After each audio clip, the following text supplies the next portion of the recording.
Godavari పుష్కరాలలోపు Polavaram project పూర్తి చేస్తామని స్థానిక ఎమ్మెల్యే చిర్రి బాలరాజు క్లారిటీ ఇచ్చారు. అలానే నిర్వాసితులకు న్యాయం చేస్తున్నామని, రాబోయే వరదలకు 90% నిర్వాసితులకు ముంపు సమస్య ఉండదని స్పష్టం చేశారు. పోలవరం టూరిజం హబ్ ఏర్పాటుతో రూపురేఖలు మారిపోతాయని, పోలవరం ప్రాజెక్టు పట్టిసీమ, పాపికొండలు, ఏజెన్సీ కలిపి పర్యాటక అభివృద్ధి ఉంటుందన్నారు. పోలవరం ప్రాజెక్టును కలుపుతూ జాతీయ రహదారుల అనుసంధానం ఉంటుందంటున్న ఎమ్మెల్యే చిర్రి బాలరాజుతో మా ప్రతినిధి Bhargav face to face. Polavaram ప్రాజెక్టులో పనులు వేగంగా జరుగుతున్నాయి. దీనికి సంబంధించి పోలవరం శాసనసభ్యులు చిర్రి బాలరాజు ఇప్పుడు మనతో ఉన్నారు. చెప్పండి, ప్రాజెక్టు పనులు ఏ విధంగా జరుగుతున్నాయి?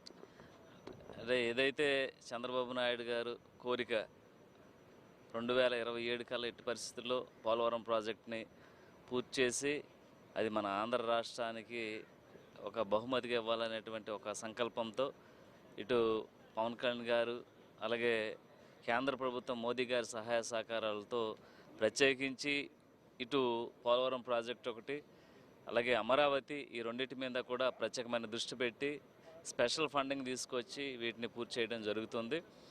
ఏదైతే మన ప్రభుత్వం వచ్చిన తర్వాత ఏదైతే మేము ప్రమాణ స్వీకారాలు కూడా చేయకోకుండా ఇక్కడికి విజిటింగ్ చేసి క్షేత్రస్థాయిలో ఏదైతే గత ప్రభుత్వాలు చేసినటువంటి వైఫల్యాలను కానీ వాళ్ళు చేసినటువంటి అశ్రద్ధ కానీ నిర్వాసితులకు ఇచ్చినటువంటి మాటనే గాలికి వదిలేసినటువంటి పరిస్థితుల్లో ఇప్పుడు ఆయన లీడ్ తీసుకొని ఆ రోజు నుంచి ఈ 2 సంవత్సరాల్లో పోలవరం ప్రాజెక్టు సంబంధించి నిర్వాసితులకు సంబంధించి 4 దఫాలుగా డబ్బులు వారి అకౌంట్లో వేయడం, నష్టపరిహారం, అలాగే వారికి ఏదైతే కాంపన్సేషన్ ఇళ్లకు నిర్మించినటువంటి సైట్లు కానీ వారి ఇల్లు కానీ 400 కోట్ల రూపాయలతో నిర్మించడం, జీలిమిల్లి మండలం, బుట్టాయిగూడెం మండల కేంద్రాల్లో వారికి స్పెషల్గా వారికి నిర్మించి ఇవ్వటం, అలాగే 4 సార్లు వారికి ప్యాకేజీ రూపంలో డబ్బులు నేరుగా వారి అకౌంట్లో కొట్టడం, అలాగే పోలవరం ప్రాజెక్టు సంబంధించి డయాఫ్రమ్ వాల్ 900 కోట్ల రూపాయలతో సంవత్సర కాలంలోనే నిర్మించి డయాఫ్రమ్ వాల్ ఈరోజు ప్రాధాన్యత ఎంతో అందరికీ తెలుసు. గత ప్రభుత్వాల వైఫల్యాల వల్ల డయాఫ్రమ్ వాల్ పూర్తిగా కొట్టిపోయినటువంటి పరిస్థితి. ఈరోజు ఖచ్చితంగా 2027 కల్లా ఈ పోలవరం ప్రాజెక్టు పూర్తి చేయాలనేటువంటి సంకల్పంతో పవన్ కళ్యాణ్ గారు, చంద్రబాబు నాయుడు గారి సారథ్యంలో ఏదైతే మోదీ గారి ఆశీర్వాదంతో ఈరోజు పోలవరం ప్రాజెక్టు ఇంకా త్వరితగతిన పనులు ముందుకు వెళ్తున్నాయి. గతంలో చూసాం, నిర్వాసితులందరూ కూడా ముంపుకు గురైనటువంటి పరిస్థితులు ఉన్నాయి. ఇప్పుడు మరోసారి కూడా వరదలు వస్తుంది, ఇప్పుడే ప్రారంభమైంది. ఏంటి మరి ఏడాది ఎలా ఉండబోతుంది నిర్వాసితుల పరిస్థితి? అంటే నిర్వాసితులందరూ కూడా కేవలం వారికి రావాల్సినటువంటి కాంపన్సేషన్ ప్రభుత్వం నుంచి రాలేదనేటువంటి ఒక భయంతో వాళ్ళు అక్కడి నుంచి తరలి రాలేదు. ఇప్పుడు ఖచ్చితంగా 90% వరకు నిర్వాసితులకి కాంపన్సేషన్ పడింది. అలాగే వారికి ఇల్లు కూడా నిర్మిస్తున్నాం. 400 కోట్ల రూపాయలతో ఇల్లు కూడా వాళ్ళకి కంప్లీట్ అయ్యేటువంటి పరిస్థితి. వాళ్ళు ఈసారి ఎందుకంటే కాంపన్సేషన్ కోసమే వాళ్ళు వరదలు వచ్చినా ఏమొచ్చినా సరే అక్కడ కొండలో గుట్టలో ఉంటే మన ప్రభుత్వ సహాయ సహకారాలు కూడా వారికి అనేక విధాలుగా అందించాం.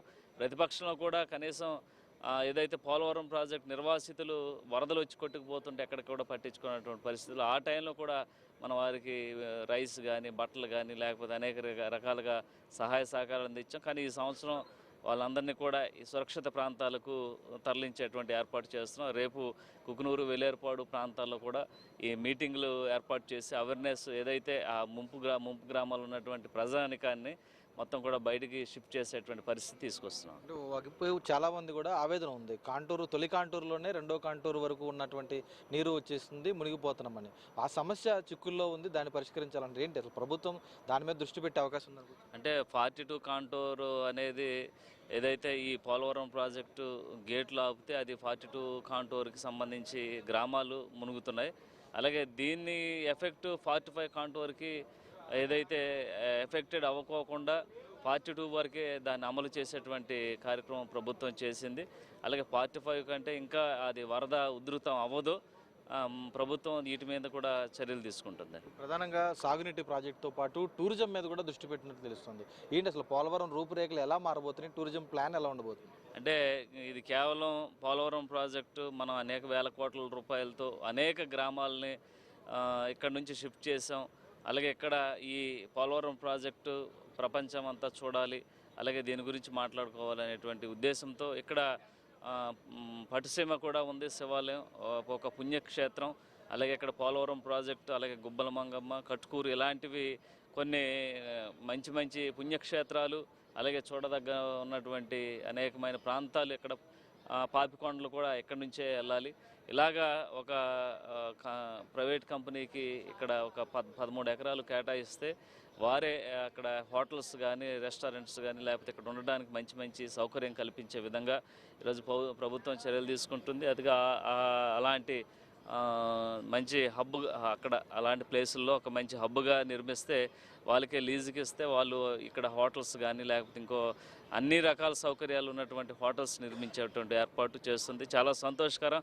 ఎందుకంటే ఇలాంటి ఏజెన్సీ ప్రాంతంలో పోలవరం ప్రాజెక్ట్ లాంటి ప్రతిష్టాత్మక ప్రాంతంలో ప్రభుత్వం ఇలాంటి నిర్ణయం తీసుకోవడం, దానికి ప్రైవేట్ కంపెనీలు కూడా సముఖంగా వచ్చి మేము ఇక్కడ కడతాం, ఇక్కడ అన్ని సౌకర్యాలు ఉన్నటువంటి హోటల్స్ మేము అందిస్తామని చెప్పడం, వారికి ఇవ్వటం అనేది చాలా సంతోషకరమైన విషయం. ముందుగా పోలవరం ప్రాజెక్ట్ అనేది జాతీయ స్థాయిలో ఎంత గుర్తింపు వచ్చినటువంటి ప్రాజెక్టు మీ అందరికీ తెలుసు.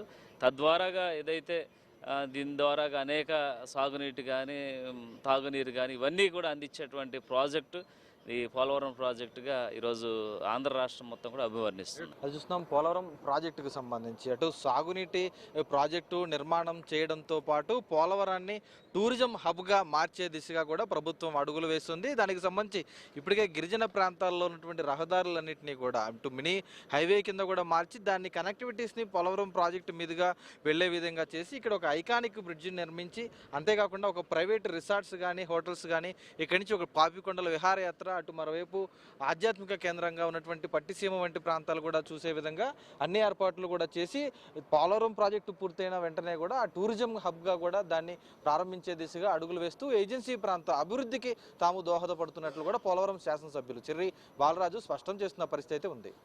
కెమెరా పర్సన్ చంటితో భార్గవ్, ఐ న్యూస్, పోలవరం నుంచి.